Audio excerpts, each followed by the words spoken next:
আসসালামু আলাইকুম। আমি শেখ সুজন, কুষ্টিয়া থেকে এসেছি।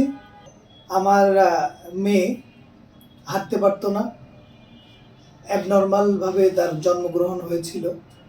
তো পরবর্তীতে ও হাঁটতে গেলে পাটা হলো মানে হাঁটতে তো পারতোই না, মানে দাঁড়াই দিলে পাটা এইভাবে ফেলতো। অনেক জায়গায় ঘোরার ফলে মানে সবাই আশ্বাস দেয়, কিন্তু ওটা মিথ্যে আশ্বাস। ওখান থেকে ওষুধও খাইছি আমরা অনেক অনেক জায়গা থেকে, কিন্তু ultimately end of the day কোনো রেজাল্ট আসে না। পরবর্তীতে আমরা সন্ধান পাই মধ্যবাড্ডাতে, স্যারের এখানে আসি আমরা। মেয়ের যখন আমরা এবার দিয়ে মনে হয় চতুর্থবার ওষুধ নেওয়া হবে। তো প্রথমবার নেওয়ার পরেই ও হামাগুড়ি দিতে পারতো না, মানে ঠিক মতো দাঁড়াইতে গেলে ভয় পাইতো, আর পা তো এইভাবে দিতই। তো মোটামুটি এখন যে অবস্থাতে আছে, আলহামদুলিল্লাহ ও নিজে নিজে এখন দাঁড়াইতে পারে এবং পা ফেলায় হাঁটতে পারে।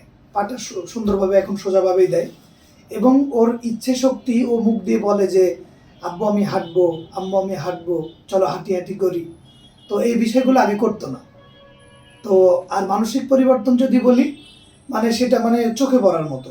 আগে কোনো কথা বলতো না, শুধু বাবা মাকেই চিনতো, আর কথা ওরকমভাবে বলতো না।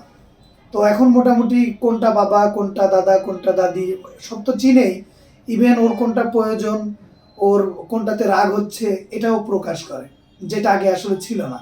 এখন ওর ছোট ভাই আছে একটা, মানে ওর থেকে 1 বছরের ছোট, 2 বছরের ছোট। তো মোটামুটি ও যে ওকে বিরক্ত করে, ওটা আমাকে ফোন করে বলে যে ভাইয়া অটকারা করতেছে, ভাইয়া দুষ্টামি করতেছে, ভাইয়া মারে আমাকে, মানে এগুলো বলতে পারে।